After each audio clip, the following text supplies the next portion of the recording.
What's going on, guys? Welcome to Everything Always. My name's Michael Roman. A couple of days ago here at the channel, we did a video covering a theory that ties Tony Stark and Peter Parker together in the MCU long before they ever met in Civil War. And no, we're not talking about that scene where Iron Man flies down and Peter Parker's a kid and blasts the robot. Rather, a deep-seated theory that ties everything together in the MCU and claims to answer why Tony Stark feels so much familial responsibility for a young Peter Parker. Now, due to some crazy copyright stuff with trailer footage I've used a million times here at the channel under the fair use policy, unfortunately that video was taken down, but it gave us a chance here at the channel to re-examine the theory and make it even better than the one before, add a couple of extra details and extrapolate the argument a little bit further. We're going to break down what might be revealed, what the rumors are saying about this, and what it might mean for the relationship between Tony Stark and Peter Parker, how he actually created the spider, and that's maybe why he even knew to look for Peter Parker in the first place. But first, if you could hit the subscribe button, we're giving away 2 PlayStation 4 Pros as well as a whole slew of other Marvel related stuff, including tickets to go see Spider-Man Far From Home in IMAX Wednesday, Thursday, and Friday of this week. All you have to do, hit the subscribe button, make sure to hit the notification bell, leave a like and a comment on this video, and if you want, stick around to the end of the video. I'll get into all the giveaway stuff again there. So before we dive headfirst into this theory posted by Impulsive Beetle to Marvel Reddit, you can source it there as well, there's a couple of things needed to frame it. The first of which is that in no universe, pun intended, would we have ever thought that Spider-Man's introduction to a Marvel Cinematic Universe would come via somebody else's movie, but that's just what happened, and maybe we were lucky that the rights were tied up in Sony. That way Kevin Feige and Marvel Studios didn't even have the option of doing the same old Spider-Man solo movie, something that had happened 2 times before, and rather brought him straight into the team at the recruitment of Tony. Now, there's a lot of videos that have already been made about the relationship between Tony Stark and Peter Parker, and a lot of you guys probably don't need a recap at all. The most famous scene being, and confirmed, the Easter egg of Peter Parker when he was a kid as Iron Man. Iron Man flies down, hits the guy, and goes, "Nice shot, kid," and flies off. They have a storied past already, and this new theory posted, like I said, to Reddit by Impulsive Beetle seems to tie all that together. He follows the line that there's a reason that Tony Stark knew who Peter Parker was in the first place, and that his own experiments at his own lab probably led him to create or engineer the spider that ended up biting Peter Parker. In that, when he was able to discover that something had happened, either the spider went missing out of his cage, he was able to cross-reference all of his AI and discern who Peter Parker was, leading him to recruit him when he finally needed him in Civil War. Now, there's a lot here that makes sense because of the way Spider-Man was introduced, and really, it might be the opportunity and the circumstance that led to this, but think about it. Spider-Man comes in and we avoid his origin story in Civil War because that made sense for the narrative. You then finally get your own Spider-Man movie in Homecoming, and they completely skip the origin story. Yeah, part of this is because Kevin Feige said they don't want to do the same things that have been done before, and you can see that replicated in what they've done with the villains, but also part of this is because the Spider-Man origin story has become its own trope at this point. The line, "with great power comes great responsibility," they didn't even want to say it in the MCU, and someday we may hear it, but the Easter eggs are all there. You clearly see Uncle Ben's initials on the suitcase that Spider-Man has when he's packing to go overseas. But the connection for Tony and Peter is something that is not just an Easter egg, it's clearly been spelled out over the last 4 or 5 movies they've had together. Think about all the times that Tony felt responsibility, someone who normally wouldn't fill that role,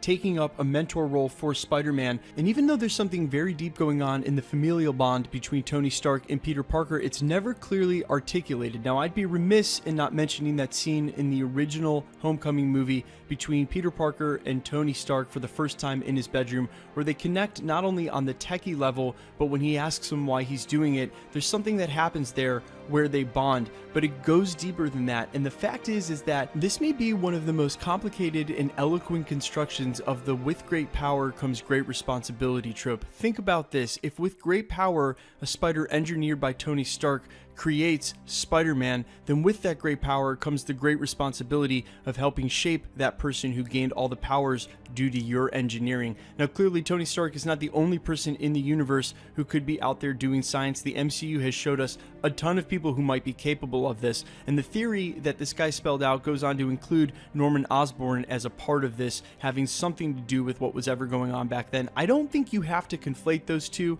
I think the theory holds water on its own without having to bring the Norman Osborn aspect into it, but a lot of things play into the favor of this, like I've mentioned, that they've never even gone into the origin story and why Tony Stark feels so responsible for Peter Parker. But there is one more thing at the crux of this argument that's actually based on a rumor. Remember, I said there would be no spoilers in this video, but rather a rumor, so I'll go ahead and issue a pseudo spoiler warning now. If you've made it this far in the video and you think whatever I'm going to talk about this rumor may affect your Spider-Man Far From Home experience, please dip out now.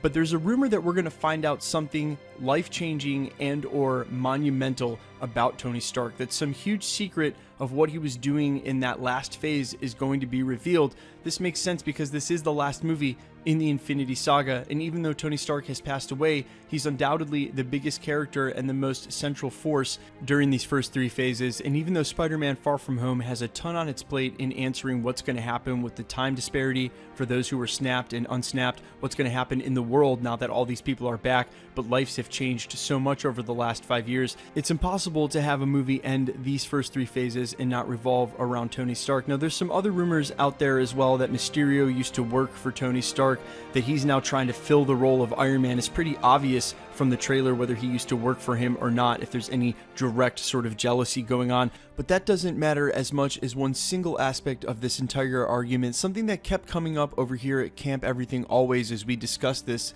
in the days after the original argument was posted. How Tony felt about Peter, and would he be able to keep this a secret? If he had truly engineered the spider that was responsible for Peter Parker's changing, then there's a good chance he would have wanted to tell him that and everything else he knew about that experiment, especially also considering Professor Hulk and Dr. Banner especially was on the team, someone who was an expert in gamma radiation, and now given that Professor Hulk scene we have canon in the MCU, he knows how to tweak that stuff to actually affect his power level. There's a chance if this was gamma radiation as well, seeing as that seems to be the only one going around in the MCU, there's a chance that full disclosure would have been the better route. Plus, we've seen Tony Stark's character grow exponentially in the direction of wanting to protect in that familial role. He wants to protect the world, he wants to protect his family. Most of his guilt in Civil War is centered around the death of a child coming specifically from that child's mother. And of course, the opening scene where he meets Peter Parker is between him and Aunt May before he introduces himself. There's all these subtle Easter eggs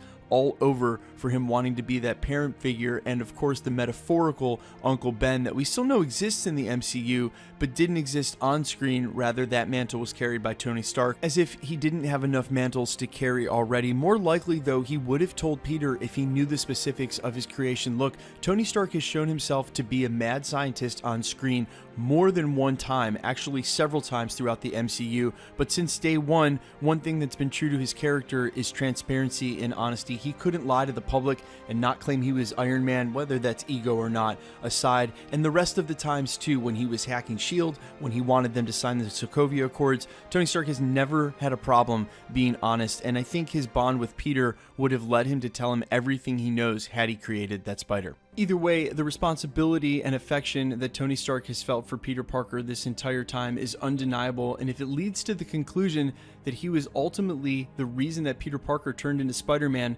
then that would be an amazing revelation and would also answer a lot of questions as to why Tony Stark behaves the way he does regarding Spider-Man. But guys, let me know what you think in the comments about this connection, if this makes sense, if you at least like the theory or think that it might hold some water. Also, anybody trying to debunk this, I think has a lot of weight too. There are a lot of reasons this wouldn't make sense, and honestly, Tony Stark already playing the Uncle Ben character and the role reversal, like I said, of him perhaps having the responsibility for Spider-Man is just an eloquent way to articulate the, of course, already troped with great power comes great responsibility. And again, you don't even have to say it. Let me know what you guys think in the comments, and quickly, let's get into the giveaway stuff before I let you go. All right, we are still giving away 2 PlayStation 4 Pros, one of which is at the 500,000 subscribers, which we should hit in a couple of months. Same rules apply as always have. All you have to do, hit the subscribe button, hit the notification bell, leave a like and a comment on the video. We're also giving away one over on my Spotify account. Far fewer people are going to do this than sub here at the channel, so jump through some extra hoops,